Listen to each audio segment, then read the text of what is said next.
Hello everyone. So this will be the last video of your history series of class 10th ICC board, and basically this is the last unit in which there are 6 chapters. So in earlier 2 parts of this unit we have covered in one video this part, First World War, rise of dictatorship. In second part we have completed the Second World War, and now we'll be completing these 3 topics: United Nations, major agencies and non-aligned movements. So moving to this, United Nations क्या है, इसकी agencies क्या क्या हैं, कैसे work करती हैं, इसमें क्या क्या कंट्रीज़ पार्ट हैं, कब आई, नॉन अलाइंड मूवमेंट क्या है, इस बारे में सब कुछ डिस्कस करा जाएगा. सो बेसिकली यूनाइटेड नेशंस आया क्यों था, इसके पीछे एक बहुत बड़ी वजह है. आपने देखा था जब वर्ल्ड वॉर 1 एंड हुई थी, ट्रीटी ऑफ वर्साइल्स हुआ था, उसके बाद बनाया गया था आपका लीग ऑफ नेशंस.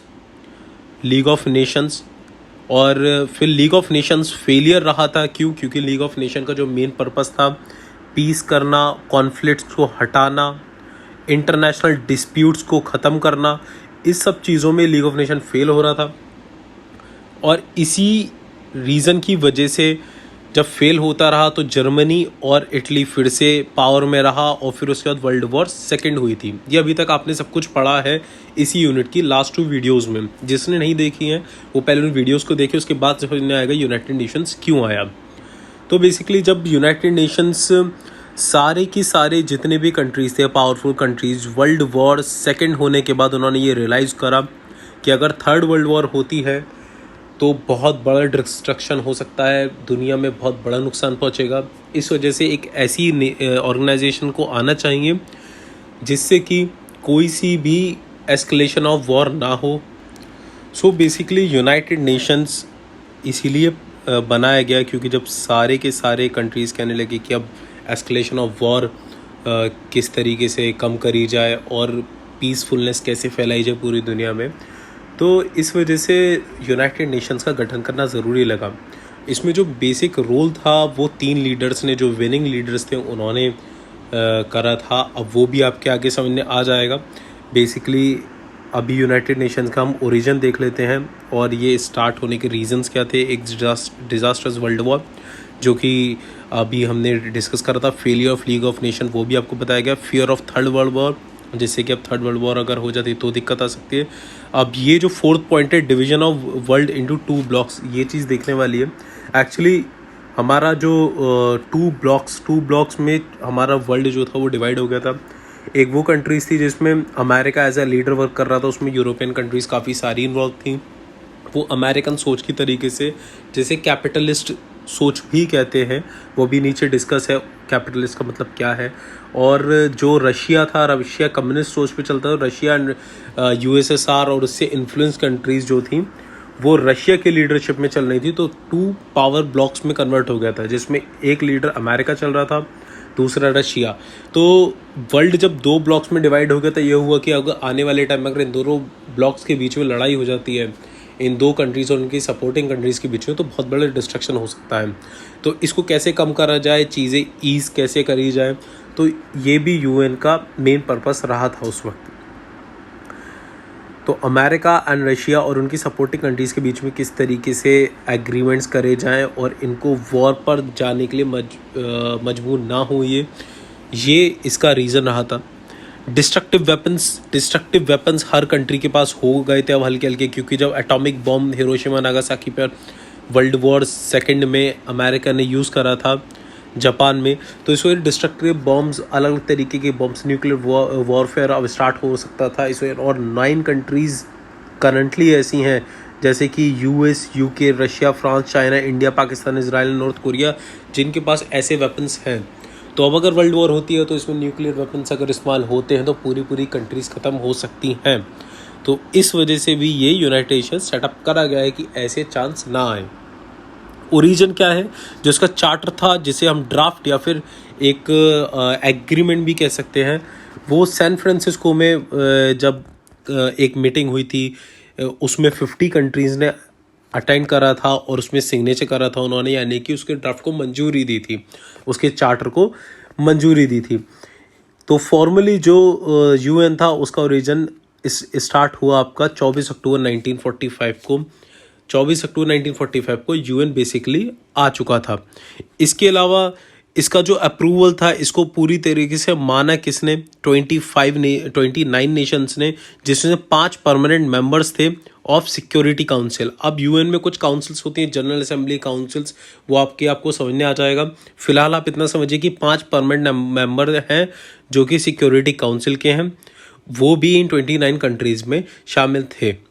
और इसी वजह से 24 अक्टूबर को हम यूनाइटेड नेशन डे की तरह सेलिब्रेट भी करते हैं। इसके ऑब्जेक्टिव क्या थे, जो कि डिफाइन है आर्टिकल 1 ऑफ द चार्टर में?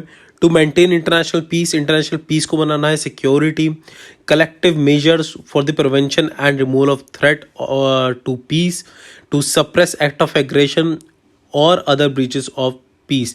तो बेसिकली पीस रखना है, सिक्योरिटी रखनी है, कलेक्टिव मेजर यानी साथ मिलके कुछ ना कुछ वर्क ऐसा करना है कि हम प्रिवेंट कर पाए कि कोई थ्रेट ना हो पीस को, कोई भी एग्रेशन के थ्रू किसी को दबा ना रहा हो, और कोई सी भी ऐसी हरकत ना हो जिससे पीस को खतरे में आ सकता है। तो ये फर्स्ट पॉइंट था। सेकंड में क्या है, फ्रेंडली रिलेशंस हमें सेटअप करने हैं नेशंस के बीच में, जिसका जो बेसिक कॉन्सेप्ट हो वो रेस्पेक्ट के बेसिस पर हो, कि हर कंट्री एक दूसरे उतनी रेस्पेक्ट दे, इक्वल राइट्स दे। ये आपका सेकंड पॉइंट हो गया। थर्ड में to achieve international cooperation. International cooperate यानी कि कंट्रीज एक दूसरे के साथ मिलके काम करें और एक दूसरे की इंटरनेशनल इकोनॉमिक प्रॉब्लम्स जो हैं, सोशल प्रॉब्लम्स, कल्चर प्रॉब्लम्स, ये ह्यूमैनिटेरियन प्रॉब्लम्स, इस तरह की प्रॉब्लम्स को साथ में सॉल्व करें और एक दूसरे की कंट्रीज में ह्यूमन राइट्स और फंडामेंटल फ्रीडम को बढ़ावा दें। To be centre of harmonising मतलब प्लीजिंग एग्रीमेंट्स, कुछ ऐसे एग्रीमेंट्स करे जाएं जिससे कि the action of nations in the attainment of these common ends, यानी कुछ एक्शंस ऐसे लिया जाए जिससे कि दोनों कंट्रीज़ में, जो भी इसमें यूएन में इन्वॉल्व कंट्रीज़ हैं, उनमें हार्मनी फैले और कंट्रीज़ जो हैं एक दूसरे के साथ मिल बांट के काम कर पाएँ।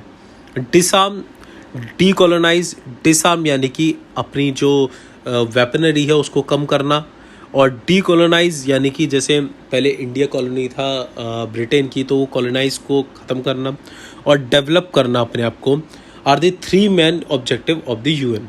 तो ये 3 मेन ऑब्जेक्टिव रहे यूएन के। प्रिंसिपल्स ऑफ यूएन, प्रिंसिपल्स क्या हैं यूएन के? वो रेस्पेक्ट करे sovereign equality of all its members. Sovereign equality यानी कि जो कंट्रीज़ अपने आप को, जो उनकी सुप्रीमेसी है उसकी वो इज्जत करें। They should settle international disputes by peaceful means, और इंटरनेशनल डिस्प्यूट्स को, कभी कभार एग्रीमेंट्स होते हैं, कुछ ट्रीटीज होती हैं जिसमें 2 देशों के बीच कॉन्फ्लिक्ट हो सकते हैं, तो उन चीज़ों को पीसफुल मैनर में सॉल्व करा जाए। They will refrain from the threat or use of force against any state, और किसी भी तरीके से दूसरे देश को डराना या फिर उसके खिलाफ आर्मी का यूज़ करना, फोर्स करना, वो चीज़ गलत होगा। एक चीज़ ध्यान रखिएगा, जब भी यहाँ पर स्टेट वर्ड यूज़ हो रहा है उसका मतलब कंट्री है। They should give the UN every assistance in any action it takes, और अगर कभी यूनाइटेड नेशंस को ज़रूरत पड़ती है किसी कंट्री के, किसी भी मिलिट्री की या फिर उसके किसी भी चीज़ की, किसी एक्शन को परफॉर्म करने के लिए, तो वो कंट्री तैयार रहे यूएन का साथ देने के लिए। The organisation should ensure that states which are not members of the UN, जितने भी स्टेट्स जो मेंबर नहीं है UN, act in accordance with these principles. जो मेंबर हैं वो मेंबर स्टेट्स यानी मेंबर कंट्रीज यूएन के जितने प्रिंसिपल्स हैं उनके अकॉर्डेंस के हिसाब से काम करें। The UN shall not intervene in the domestic, that is internal affairs of any state. आपने कई बार न्यूज़ में सुना होगा कि कोई, जैसे कश्मीर मुद्दा था, उसमें कई बाहर के देश वगैरह बोलने लगते थे, तो इंडिया कहता था कि हमारे इंटरनल अफेयर्स हैं, यानी कि जो आपकी पॉलिटिकल बाउंड्रीज़ के अंदर जो अफेयर्स होते हैं वो इंटरनल अफेयर्स हैं। तो इंटरनल अफेयर्स में यूएन नहीं बोलेगा, ये चीज़ भी डिसाइड हुई। हेडक्वार्टर इसके कहाँ पर है? हेडक्वार्टर इसके न्यूयॉर्क यूएसए में। सिर्फ और सिर्फ देखिए, यूएन में सिर्फ और सिर्फ एक अकेली ऑर्गेनाइजेशन नहीं है, इसके 5 ऑर्गन्स हैं जो भी नीचे आएंगे। उनमें से एक ऑर्गन जो है यूएन का इंटरनेशनल कोर्ट ऑफ जस्टिस भी है। इसको छोड़ के बाकी जितने भी हेडक्वार्टर्स हैं वो न्यूयॉर्क यूएसए में है। इंटरनेशनल कोर्ट ऑफ जस्टिस का कहाँ पर है? हेग नीदरलैंड्स यानी हॉलैंड में, यहाँ पर इंटरनेशनल कोर्ट ऑफ जस्टिस है। यूएन ने अपना फ्लैग कब अडॉप्ट करा था? 20 अक्टूबर 1947 में। ये कैसा है? पोलर मैप है विद ट्विन ओलिव ब्रांचेस। इसकी फोटो नीचे अभी आपको देखने के लिए मिलेगी। इसकी official language Arabic, Chinese, English, French, Russian, Spanish है। और जितनी भी स्पीचेस बोली जाती हैं वो बाकी, मान लीजिए अगर किसी ने अरबिक में स्पीच दी तो उस अरबिक स्पीच को बाकी चाइना, इंग्लिश, फ्रेंच, रशिया और स्पेनिश में कन्वर्ट करा जाएगा और सुनाया जाएगा। पर यहाँ पे लिखा है बट, पर जितने भी डॉक्यूमेंट्स हैं जो रिटन लिखे जाते हैं, बनाए जाते हैं, वो सिर्फ और सिर्फ किस में होंगे? इंग्लिश और फ्रेंच में। ये आपका सिंबल है यूनिटी, जो आपका देखिए ये आपकी जैसे अर्थ है, अर्थ का जो जो अर्थ का जो एरियल व्यू है, एरियल व्यू जो है वो यहाँ पर आया है और साथ में ओलिव लीव्स हैं। तो ये आपका यूएन का एक लोगो है और ये यूएन का फ्लैग है। इसको फाइनेंस कहाँ से मिलता है? इसको फाइनेंशियल सपोर्ट कहाँ से मिलता है? Contribution by the member countries, इसके मेंबर कंट्रीज कंट्रीब्यूट करती हैं। और ये कौन डिसाइड करता है? General assembly annually on recommendation of its committee on contributions, यानी कि जनरल असेंबली इस चीज़ को डिसाइड करती है। जनरल असेंबली क्या है वो भी अभी आपको नीचे समझने आ जाएगी। मेंबरशिप ये ओपन है सारे के सारे पीस लविंग नेशंस के लिए, और जो बिलीव करते हैं इसके प्रिंसिपल्स को, और जो भी ऑब्लिगेशंस यानी कि जो रूल्स रेगुलेशन बनाई गई है यूएन चार्टर द्वारा उसको मानने के लिए तैयार हैं। शुरुआत में 50 कंट्रीज ने साइन करा था और वो उसके ऑलरेडी मेंबर हैं। Others are admitted by the General Assembly, बाकी सब जनरल असेंबली द्वारा एडमिट करे जाते हैं on the recommendation of Security Council. याद करिए सिक्योरिटी काउंसिल में कितने मेंबर थे? 5 परमानेंट मेंबर थे। तो जनरल असेंबली यूनाइटेड करती है रिकमेंडेशन किसकी? सिक्योरिटी काउंसिल के रिकमेंडेशन पे। और जब मान लीजिए ए कंट्री का अगर आया कि भाई जनरल असेंबली कहती है कि ए कंट्री को आप यूएन में शामिल करो, तो वहां पर वोटिंग होती है। वोटिंग में अगर 2/3 मेजोरिटी वोटिंग यानी कंट्रीज 2/3 कंट्रीज अगर कह देती है हाँ ठीक है ए को शामिल करना चाहिए, तो ए शामिल होगा वरना शामिल नहीं होगा। Almost all countries are member of UN, लगभग सारी कंट्रीज यूएन की मेंबर हैं। 2011 में 193 कंट्रीज मेंबर थी इसकी। The last country to be admitted is in the UN is South Sudan. तो लास्ट कंट्री जो यूएन में एंटर हुई थी वो कौन सी थी? South Sudan.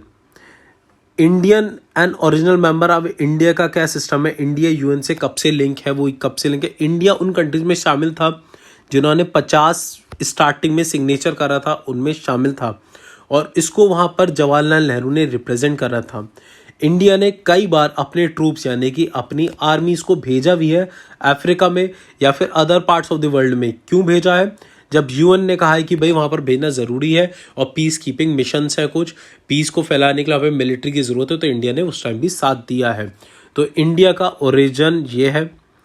Organs of UN, organs कौन कौन से हैं? देखिए general assembly, security council, ICJ international court of justice. याद होगा आपको करंट अफेयर्स में आजकल रहा भी है, कुलभूषण जाधव का जो केस है वो आईसीजे में ही लड़ा जा रहा है।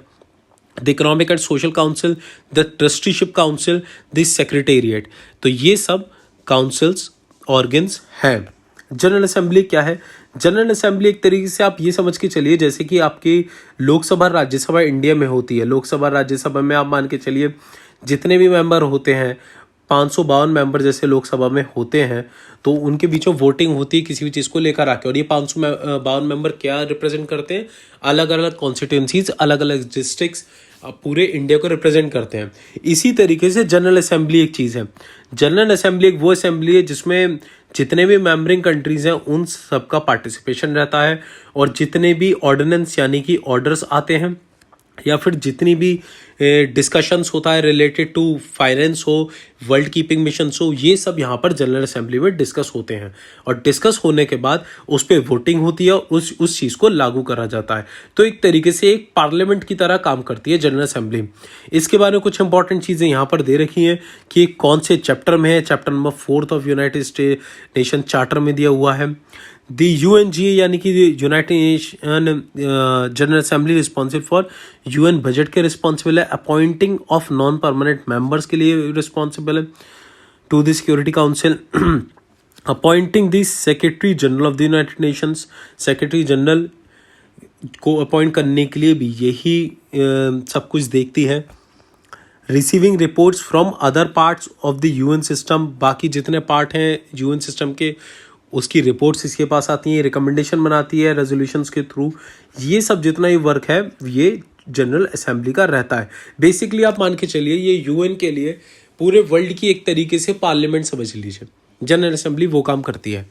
कॉम्पोजिशन इसका क्या रहता है, जितने भी सारे मेंबर्स हैं यूएन के, सबके पास जितने 5-5 रिप्रेजेंटेटिव होते हैं, पर उन 5 रिप्रेजेंटेटिव का जब वोटिंग होती है तो एक ही वोट काउंट होता है। यानी कि एक कंट्री अगर इंडिया है तो इंडिया के 5 रिप्रेजेंटेटिव वहां पर भेजे जाएंगे, लेकिन इंडिया का वोट कितना माना जाएगा, 1। तो इस तरीके से वोटिंग क्राइटेरिया रहता है।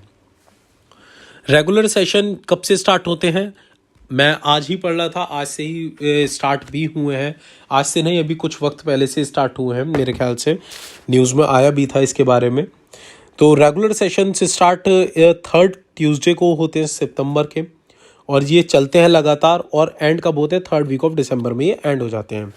स्टार्टिंग ऑफ सेशन में जब सेशन स्टार्ट होता है तो प्रेसिडेंट का इलेक्शन होता है, एक प्रेसिडेंट, 21 वाइस प्रेसिडेंट और चेयरमैन। अलग अलग इसमें यूएन के अंदर जो ऑर्गेनाइजेशंस हैं जो काम करती हैं, उन एसोसिएशंस के कोई ना कोई चेयरमैन बनाए जाते होंगे, तो उन चेयरमैन का भी अपॉइंटमेंट होता है। तो ये सब चीज़ें पहले सेशन में होती हैं। अब जैसे कि देखिए, आपके जो ये लोकसभा जैसे काम करती है इंडिया में, तो उत्तर प्रदेश बड़ा है तो उत्तर प्रदेश के पास 80 सीट है, दिल्ली छोटा है तो उसके पास 5-7 सीट है। तो इस तरीके जोग्राफिकल एरिया, स्टेट वाइज को नहीं, ज्योग्राफी को देखकर सीट्स जो है लोकसभा में डिस्ट्रीब्यूट है। इसी तरीके से जनरल असेंबली में भी जो सीट्स हैं वो डिस्ट्रीब्यूट करी गई हैं। डिस्ट्रीब्यूट करने का प्रोसीजर क्या यूज़ करा गया है, for equitable geographical representation the presidency, यानी जो प्रेसिडेंसी है वो असेंबली की रोटेट होती है हर साल। किस तरीके से, 5 ग्रुप बनाए गए हैं स्टेट्स के। क्या क्या ग्रुप है, एक अफ्रीका है, एक एशिया है, ईस्टर्न यूरोप है, लैटिन अमेरिकन है, कैरेबियन है, और कौन सा है, एंड वेस्टर्न यूरोप और अदर स्टेट्स। तो ये 1 2 3 4 5 Caribbean, western Europe and other states का एक ग्रुप है, और बाकी 4 ग्रुप ये हैं। तो प्रेसिडेंसी हर साल इन्हीं 5 ग्रुप में से किसी एक ना एक मेंबर को रोटेट होती रहती है। इस तरीके से कंट्रीज पूरा जोग्राफिकल रिप्रेजेंटेशन प्रेसिडेंसी की भी आ जाती है, और हर कंट्री को एक एक करके मौका मिलता रहता है प्रेसिडेंसी का। मेरे ख्याल से करंटली जो प्रेसिडेंसी है वो टर्की के पास है। Decisions on important matter 2/3 majority, यानी कि डिसीजन जो भी इंपॉर्टेंट मैटर से रिलेटेड है वो 2/3 majority. Like election of non parliament members, जैसे कि election of non parliament members की बात हो, ऑफ सिक्योरिटी काउंसिल, पार्लियामेंट नहीं permanent, admission of new member की बात हो, सस्पेंशन और एक्सपल्शन ऑफ मेंबर की बात हो, बजटरी इशूज़ हो, ये सारे के सारे जो डिसीजंस होते हैं वो होते हैं मेजॉरिटी के हिसाब से लिए जाते हैं। डिसीजंस ऑन अदर, और अगर मान लीजिए डिसीजन और अदर मैटर किस तरीके लिया जाता है कि आज यूएन की जब असेंबली हुई तो उसमें मान लीजिए 193 में से 150 मेंबर्स अवेलेबल हैं, तो जिसके पास भी 150 का हाफ कितना हुआ 75, तो 76 जिसको वोट मिल गए उस चीज़ को मान लिया जाएगा। तो इसे कहते हैं नॉर्मल मेजॉरिटी। और 2/3 मेजॉरिटी का मतलब जो क्राइटेरिया लगाया जाता है वो उस पर लगाया जाता है, जैसे 193 मेंबर्स हैं तो उसके 2/3, हाँ बोलो ठीक है, ये होती है स्पेशल मेजॉरिटी जो इंपॉर्टेंट मैटर्स में चाहिए होती है, जो यहाँ पर मैटर्स गिवन है। बाकी नॉर्मल मेजॉरिटी किसे कहते हैं भाई, 50% से ज़्यादा वोटिंग पड़ जाए जो उस टाइम प्रेजेंट है उसमें से। पावर्स एंड फंक्शंस क्या है, to consider make recommendation on the principles of cooperation, principles of cooperation पे कंसिडर करना, उनकी रिकमेंडेशन देना, मेंटेनेंस करना इंटरनेशनल पीस एंड सिक्योरिटी को। इसके अलावा to discuss any question related to international peace, कोई सी भी क्वेश्चन हो रिलेटेड टू इंटरनेशनल पीस उसको डिस्कस करना, सिक्योरिटी को डिस्कस करना। इसमें एक एक्सेप्शन है, except where a dispute or situation is currently being discussed by the Security Council to make recommendation on it, यानी कि यूएन उन चीज़ों पे बातचीत नहीं करेगा जो ऑलरेडी सिक्योरिटी काउंसिल के पास चल रही हैं और उस पर रिकमेंडेशन सिक्योरिटी काउंसिल कुछ टाइम में देगा, तो उन चीज़ पे डिस्कशन नहीं करते हैं क्योंकि वो ऑलरेडी सिक्योरिटी काउंसिल के पास है। To discuss and make recommendation on any question within the scope of charter or affecting the powers and functions of the organs of the UN, यानी कि कोई से भी ऐसा क्वेश्चन जो रिलेट करता है इसके चार्टर को, एक तरीके से यूएन का कॉन्स्टिट्यूशन समझ लीजिए, उसको रिलेट करता है, या फिर उसकी पावर फंक्शंस को, या फिर उसके जो ऑर्गन्स हैं जैसे WHO, यूनेस्को, यूनिसेफ, ये सॉरी ये तो एजेंसीज़ हैं, जो आपके ऑर्गन्स हैं, आपके जनरल असेंबली हो गया, आपका इकोनॉमिक एंड सोशल काउंसिल हो गया, इन सब से इफ़ेक्ट करता है और उनके फंक्शन पावर से रिलेटेड है, तो उस पर रिकमेंडेशन और डिस्कशन होता है। To initiate studies and make recommendation to promote international political social and economic cooperation, तो ये काम भी इन्हीं का ही है। और recommendation of peaceful settlements of dispute, peaceful settlements होने चाहिए डिस्प्यूट्स का। ये सारी वही चीज़ आ रही है बार बार जो आपको ऑलरेडी बताई जा चुकी हैं। To receive and consider from the Security Council and other organs of the UN, तो रिसीव कोई सी भी चीज़ हो रिलेटेड टू जो यूएन के अंडर आती है, वो सिक्योरिटी काउंसिल या फिर अदर ऑर्गन से रिसीव करता है, उस पर डिस्कशन करता है। To consider and approve the budget of UN, UN के बजट को अप्रूव करना, ये सब चीज़ें जो कौन कर रहा है, जनरल असेंबली आपकी कर रही है। इसके अलावा सिक्योरिटी काउंसिल के जो 5 मेंबर हैं वो परमानेंट है। इसके अलावा सिक्योरिटी काउंसिल में कुछ नॉन परमानेंट मेंबर्स भी होते हैं, उनकी के ऊपर भी चर्चा जो होती है वो यहीं पर होती है। इवन जो जजेस होते हैं आईसीजी के, या फिर आपके economic social council and trusteeship council में जो मेंबर्स हैं नॉन परमानेंट मेंबर्स, उन पर भी डिस्कशन और उनके इलेक्शन से रिलेटेड बातचीत कहाँ पर होती है, जनरल असेंबली में होती है। ये देखिए, ये इस तरह का हॉल है, ये जनरल असेंबली है। ये आपने पहले भी देखा होगा, हम रिसेंटली हमारे प्रधानमंत्री जी ने भी यहाँ से भाषण दिया था पिछले साल, तो ये इसका फोटो है। सिक्योरिटी काउंसिल क्या है? सिक्योरिटी काउंसिल वो है executive body of UN. Security council में परमानेंट और नॉन परमानेंट मेंबर्स होते हैं। परमानेंट मेंबर्स में 5 permanent member China, France, Russia, Britain, USA, ये वो विनिंग नेशंस हैं जो वर्ल्ड वॉर सेकेंड में विक्टोरियस रहे थे, तो यही परमानेंट मेंबर्स हैं। अब इसमें ये एग्जीक्यूटिव बॉडी यानी कि जो यूएन में डिसीजन लिए जाते हैं उसको एग्जीक्यूट करना यानी कि उसको आगे बढ़ाना, ये उनका काम होता है। प्राइमरी रिस्पॉन्सिबिलिटी इनकी पीस एंड सिक्योरिटी है। Representative of each member must be present in headquarters, यानी जो भी हेडक्वार्टर्स इनके हैं जो कि न्यूयॉर्क में है अमेरिका में, वहाँ पर इनका एक ना एक रिप्रेजेंटेटिव हमेशा मौजूद रहना चाहिए। कॉम्पोजिशन 15 मेंबर है, 5 परमानेंट यहाँ पर लिखे हुए हैं। 10 अदर मेंबर्स होते हैं। 10 अदर मेंबर्स कहाँ से होते हैं? Afro Asian countries, Afro Asian यानी अफ्रीकन कंट्रीज या फिर एशियन कंट्रीज से 5 मेंबर हैं। आपके लैटिन अमेरिकन कंट्रीज से 2 मेंबर हैं। Western Europe and other countries से 2 मेंबर हैं। ईस्ट यूरोप से 1 मेंबर। ये elected on majority voting in general assembly for 2 years, यानी कि ये जितने भी मेंबर कंट्रीज चुने जाते हैं इसके लिए वोटिंग होती है और वोटिंग होके ये चुने जाते हैं 2 साल के लिए मेजॉरिटी बेसिस पे। और चुनने के बाद जब इनका एक्सपायरी हो जाती है इनके टर्म की 2 साल की, तो उनको इमीडिएटली री इलेक्ट नहीं करा जा सकता। No immediate re election. The presidency of the council rotates monthly, और जो प्रेसिडेंसी है काउंसिल की वो मंथली रोटेट करी जाती है according to the English alphabetical listing of its member states, यानी कि किसी कंट्री को ये ना लगे कि इस कंट्री को प्रेसिडेंसी क्यों दी गई है, क्यों नहीं दी गई है, तो इस वजह से अल्फ़ाबेटिकली रोटेट करा जाता है। वीटो पावर, वीटो पावर के बारे में आपने बहुत बार सुना भी होगा कि इस कंट्री ने अपनी वीटो पावर यूज़ करी। तो वीटो पावर की बेसिक नॉर्मल डेफिनेशन अगर आप जाने तो जो नेगेटिव वोट होता है परमानेंट मेंबर का उसे वीटो पावर कहते हैं, और जो ईच मेंबर है उसके पास एक वीटो पावर होती है। Article 27 of the union charter distinguish between procedural and non procedural matters in council decision make. तो 2 तरीके के वर्क बताए गए हैं आर्टिकल 27 के हिसाब से, एक प्रोसीजरल होता है और एक नॉन प्रोसीजरल। इसके बारे में डीप जानकारी आपकी क्लास में नहीं है और ना ही आपको इसकी पढ़ने की ज़्यादा ज़रूरत है। सिर्फ आप इतना समझें आर्टिकल 27 में ये चीज़ें दी गई हैं। तो for decision of procedure matters such as working practice or organization of the agenda at least 9 members must vote in favour of the decision for it to. तो प्रोसीजरल जितने भी मैटर्स होते हैं उसमें कम से कम जो 9 members हैं सिक्योरिटी काउंसिल के वो फेवर में वोट डालें, तभी वो पास हो सकती है। अगर कोई सी भी पार्टी जो है कंट्री उसमें पार्टिसिपेट नहीं करती है तो उसका जो वोट है उस वोट को नेगेटिव वोट या फिर वीटो नहीं माना जाएगा। तो बेसिकली आप मान के चलिए अगर कोई प्रोसीजरल मैटर हुआ और उसमें 9 वोट भी मिल गए लेकिन अमेरिका ने उसके खिलाफ वोट कर दिया तो वो 9 वोट बेकार है और उसको वीटो पावर कहता है, तो उस चीज़ को मना कर सकता है अमेरिका। या फिर इंग्लैंड या फ्रांस या रशिया, चाइना, इनमें से 5 कंट्रीज में से कोई सा भी ये वीटो पावर यूज़ कर सकता है। तो वीटो पावर परमानेंट मेंबर्स के पास ही है, ये चीज़ ध्यान रखिएगा आप। सिक्योरिटी काउंसिल में आपको ऊपर बताया गया था 15 मेंबर्स होते हैं, 15 मेंबर्स में 5 परमानेंट और बाकी डिवाइडेड है अलग अलग कंट्रीज़ में।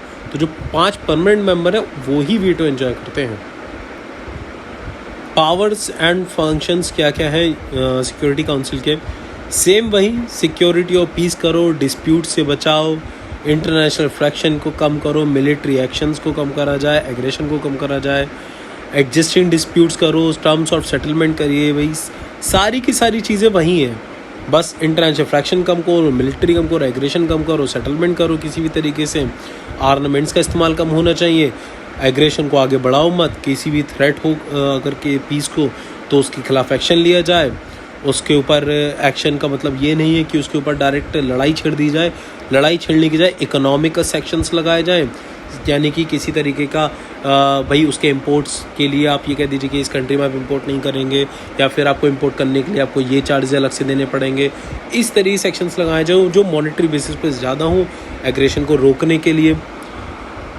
To take military action against aggression, और अगर काफ़ी ज़्यादा एग्रेशन वो बढ़ता चला जा रहा है तो उसके खिलाफ मिलिट्री एक्शन भी लो, जैसे अमेरिका ने करा भी है। वो कब करा है, कहाँ करा है, वो भी आपको समझ में आ जाएगा नॉन अलाइंड मूवमेंट में। इसके अलावा नए मेंबर को एडमिशन, नए मेंबर को कैसे अपने यूएन में आएगा नहीं आएगा, कैसे आएगा, उस चीज़ के बारे में डिस्कशन होता है। To exercise the trusteeship function of the UN in strategic areas, और जितनी भी उसके फंक्शंस हैं स्ट्रैटेजिक एरियाज़ में अप्लाई करना। ये ट्रस्टीशिप जो ये पॉइंट है, अभी ट्रस्टीशिप काउंसिल से रिलेटेड डिस्कशन होगा, उसमें आपको पूरी तरीके से समझ में आ जाएगा। To recommend to general assembly to appoint the, और जनरल असेंबली को रिकमेंड करना कि भाई secretary general and together with the assembly to elect the जजेस ऑफ आईसीजे। सेक्रेटरी जनरल या फिर असेंबली में किस किस को अपॉइंट करना है और आईसीजे के जजेस कौन कौन होने चाहिए, ये सब डिस्कशन सिक्योरिटी काउंसिल में होता है। ये जो फोटो आपको दिख रहा है सिक्योरिटी काउंसिल का ही है। अब आ जाते हैं एक और दूसरे ऑर्गन पे जिसे हम कहते हैं इंटरनेशनल कोर्ट ऑफ जस्टिस। तो अगर कोर्ट ऑफ जस्टिस की बात आ गई तो आपको पता ही है, न्याय से रिलेटेड, जुडिशल पावर से रिलेटेड है। ये एक जुडिशल ऑर्गन है। इसने वर्क स्टार्ट करा था अपना 1946 में, और इसको रिप्लेस करा गया किस चीज़ से, पहले कोर्ट हुआ करता था permanent court of international justice, उससे रिप्लेस करके ये international court of justice start करा गया था। Permanent court of international justice कब वर्क करता था, पीस पैरिस में 1922 से वर्क करता आ रहा था 1946 तक। इसके 2 रोल होते हैं। 2 रोल किस तरीके से हैं, डुअल रोल।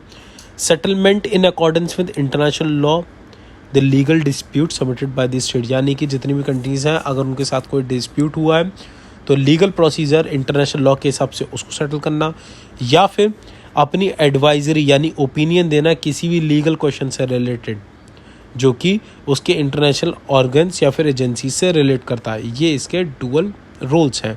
कॉम्पोजिशन 15 जजेस होते हैं।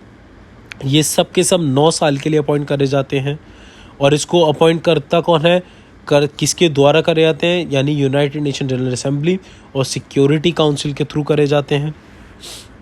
It may not include more than 1 जज फ्रॉम 1 नेशनैलिटी, और इसमें ऐसा है कि ज़्यादातर ऐसा होता है कि एक नेशनैलिटी से एक ही जज लिया जाता है, जिससे कि किसी को भी ये फील ना हो कि किसी तरीके का अन्याय हो रहा है डिसीजंस लेते टाइम।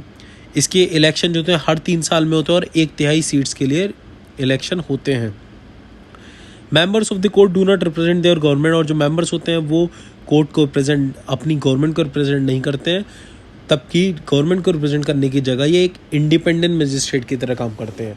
यानी कि मान लीजिए अगर इंडिया का वहाँ पर कोई जज है और कोई केस अगर आता है तो वो इंडिया के फेवर से रिलेटेड बातचीत नहीं करे, वो वर्ल्ड फेवर से रिलेटेड बात करते हुए एक इंडिपेंडेंट मजिस्ट्रेट की तरह काम करेगा। ठीक, इंडियन मजिस्ट्रेट की जगह इंडिपेंडेंट मजिस्ट्रेट।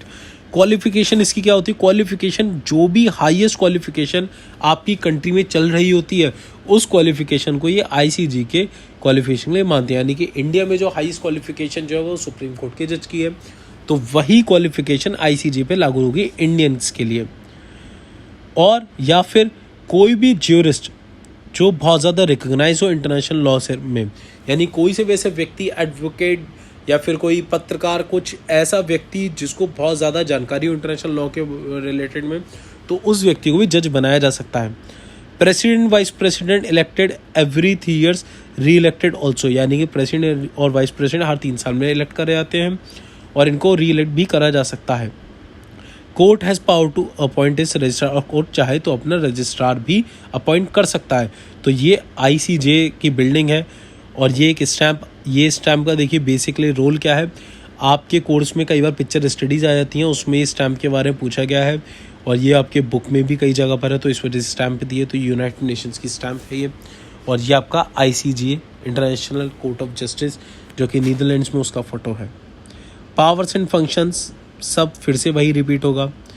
तो parties only member state can apply. तो आईसीजे में कौन कौन अपनी बातचीत लेकर जा सकता है। मान लीजिए जैसे 193 कंट्रीज़ हैं, तो 193 कंट्रीज़ अपने इश्यूज़ को लेकर जा सकते हैं, तो सिर्फ और सिर्फ मेंबर्स लेकर जा सकते हैं।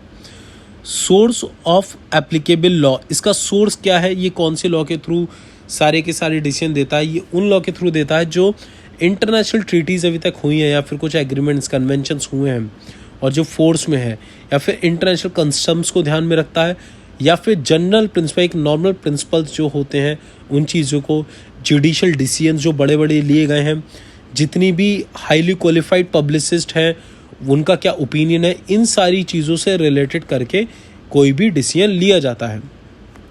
वॉलेंट्री ज्यूरिसडिक्शन, तो वॉलेंट्री अब इनकी खुद की मर्जी से जो इनका ज्यूरिसडिक्शन कहाँ चलता है, यानी कि वहाँ पर ये अपना दखल दे सकते हैं, उसे वॉलेंट्री कहते हैं। और कंपलसरी ज्यूरिसडिक्शन में जहाँ पर आईसीजे का दखल होगा ही होगा।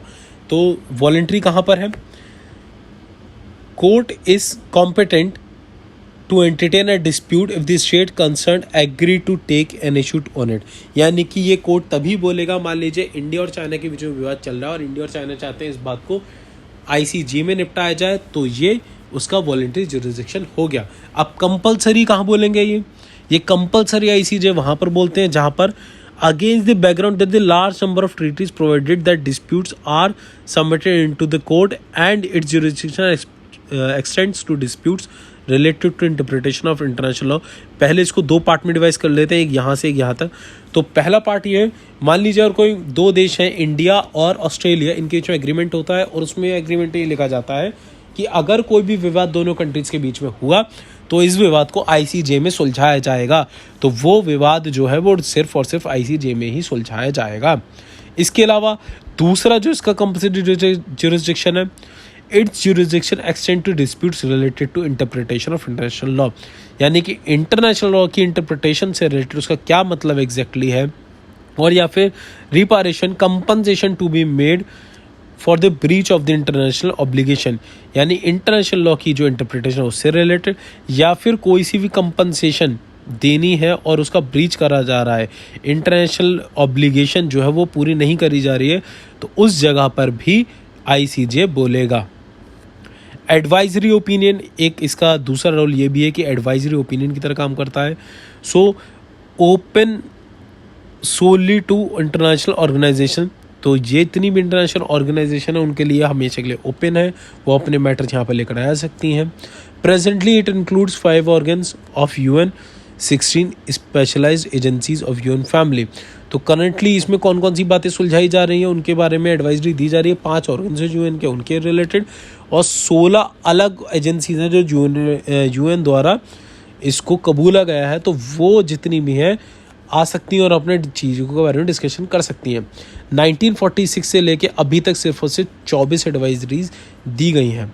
Codification of international law, examining international customs, convention, judicial decision and public principles of law. यानी कि आईसीजे और भी क्या काम करता है, इंटरनेशनली वो ये देखता है कि इंटरनेशनल कस्टम्स को देखता है, उसके एग्रीमेंट्स यानी कन्वेंशंस को देखता है, जुडिशियल डिसीजंस और जनरल प्रिंसिपल्स को देखता है, और उसके तहत ही अपने जितने भी लॉज हैं उनको बनाता है और